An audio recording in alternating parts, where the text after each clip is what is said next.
Se você gerencia diversas instalações do WordPress, sabe como pode ser chato ter que ficar instalando diversas vezes os mesmos temas, os mesmos plugins e fazendo as mesmas configurações.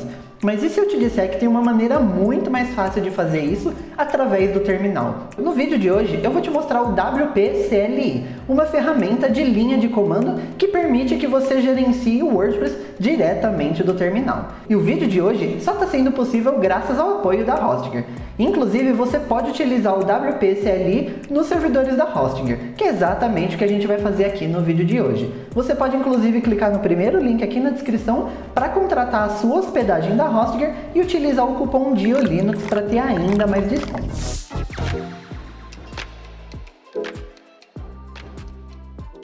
Primeiramente, a gente precisa instalar o WP CLI. Aqui no site da aplicação, a gente consegue ver quais são os requisitos mínimos. Aqui ele fala que a gente precisa ter um ambiente Unix-like, basicamente macOS, Linux, FreeBSD e Cygwin, e aqui ele fala que o suporte no Windows ele é limitado.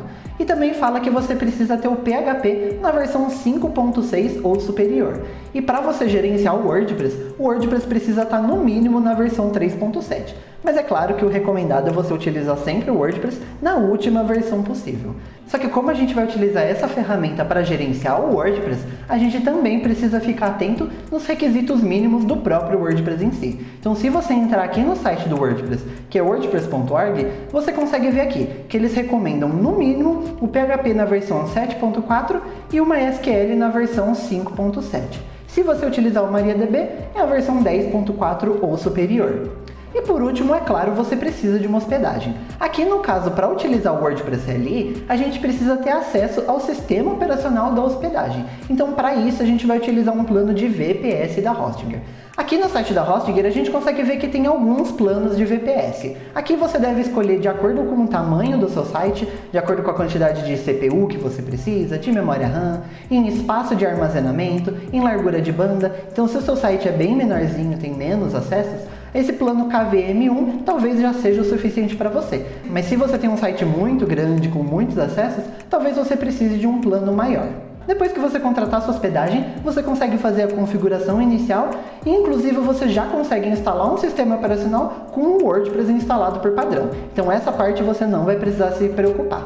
Para fazer o login via SSH, a gente só precisa vir aqui no painel, copiar o endereço de IP, e depois a gente abre uma janela do terminal, a gente digita SSH, o usuário, que aqui no caso a gente vai se conectar como root, arroba, e a gente coloca o endereço de IP. Depois ele vai pedir a senha desse usuário. Se você não sabe ou não lembra, você consegue voltar aqui no painel, clicar em acesso SSH, e aqui vai ter essa opção de senha SSH, você consegue clicar em alterar e mudar a senha. Depois disso é só você voltar para o terminal e digitar a sua senha aqui. Não precisa se preocupar que não está aparecendo nada aqui, porque ele está digitando a sua senha mesmo assim.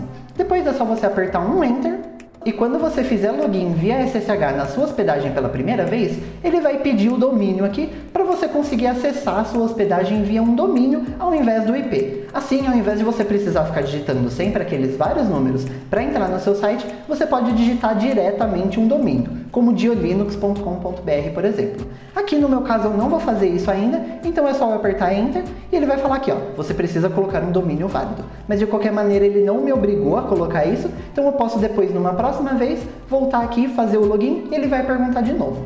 Mas é muito importante que antes de você liberar o seu site para o público, você faça esse procedimento. Agora eu posso digitar um clear aqui para eu poder limpar o meu terminal e agora a gente já vai instalar o WordPress CLI. E para fazer isso a gente vai seguir a documentação oficial do WP CLI. Então a gente precisa voltar aqui no nosso navegador, entrar em wp-cli.org, a gente desce um pouquinho aqui e tem essa área aqui de instalação. E aqui a gente já consegue encontrar todos os comandos que a gente precisa para fazer essa instalação.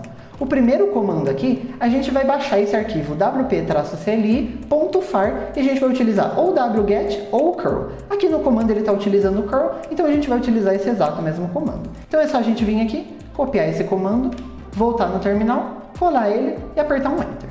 Ele já vai baixar esse arquivo aqui pra gente, então a gente volta aqui na documentação e depois ele fala ó, que a gente precisa checar esse arquivo para verificar que está funcionando. Para isso a gente vai utilizar esse comando aqui, que é php wp-cli.far, que é o arquivo que a gente acabou de baixar, --info, para a gente ver as informações desse arquivo. Copiando aqui, A gente cola de novo no nosso terminal e ele já mostrou diversas informações aqui. Desse jeito a gente consegue garantir que está realmente funcionando esse arquivo. Depois a gente tem mais dois comandos que a gente precisa colocar. Esse primeiro comando, chmod mais x wp-cli.far, ele vai transformar esse arquivo em um arquivo executável. Assim a gente vai conseguir de fato utilizar o wp-cli. Então é só a gente vir aqui, copiar, cola mais uma vez. E esse último comando é um comando aqui para a gente mover esse arquivo para o nosso path. Dessa maneira a gente consegue utilizar o comando wp em qualquer lugar no nosso SSH tranquilamente. Dessa maneira a gente consegue utilizar o comando wp diretamente do terminal. Então a gente só vem aqui, copia esse comando, cola aqui e pronto, ele já moveu o arquivo para mim. Voltando aqui a gente percebe que a gente já fez a instalação. A gente pode utilizar esse comando wp-info para ver se realmente a instalação foi feita com sucesso. Se ele aparecer esse monte de informação aqui, é que tá tudo certinho. Então vamos voltar aqui para o nosso terminal, vamos dar um clear para ficar mais fácil de ver, digitar wp-info e ele já mostrou todas as informações para a gente. Então isso quer dizer que o wp-CLI está instalado certinho no nosso servidor. Agora a gente já pode sair utilizando diversos comandos do wp-CLI. Indo aqui na documentação do wp-CLI, a gente consegue ver todos os comandos que estão disponíveis. A gente consegue fazer uma instalação do WordPress, a gente consegue ajustar diversas configurações, instalar temas, instalar plugins, gerenciar usuários, gerenciar posts, diversas coisas. Aqui nesse vídeo, infelizmente, a gente não consegue ir comando por comando, mas eu recomendo demais que você entre aqui nessa documentação e olhe cada um dos comandos para ver tudo que dá para fazer com o wp-CLI. Inclusive, tem alguns comandos aqui que eles têm subcomandos, como é o caso, por exemplo, do wp-user. Se a gente clicar aqui dentro a gente consegue ver que o wp-user, por exemplo, ele tem diversos subcomandos. A gente consegue criar um novo usuário, deletar um usuário, pegar informações sobre esse usuário, e aqui dentro dos subcomandos a gente consegue ver também que ele tem diversas outras informações. A gente consegue ver aqui quais são os parâmetros que a gente consegue utilizar para o wp-user dentro do GET. A gente consegue, por exemplo, aqui pegar um usuário pelo ID, pelo login, pelo e-mail, então você consegue utilizar diversas informações aqui. Mas agora eu quero dar uma dica para você. Se você precisa fazer diversas instalações do WordPress utilizando os mesmos temas, os mesmos plugins, as mesmas configurações, você pode pegar todos os comandos do wp-CLI para fazer todas essas configurações e criar um shell script. Dessa maneira, você só precisa iniciar esse shell script e ele já vai fazer todo o trabalho para você automaticamente. Dessa maneira, você vai conseguir economizar horas do seu trabalho automatizando todas essas tarefas mais chatinhas. Eu espero que você tenha curtido esse conteúdo e não se esquece de clicar no primeiro link aqui na descrição para contratar a sua hospedagem da Hostinger. E se você quiser saber como deixar o seu WordPress mais seguro, é só clicar nesse vídeo aqui do lado. Eu te vejo lá!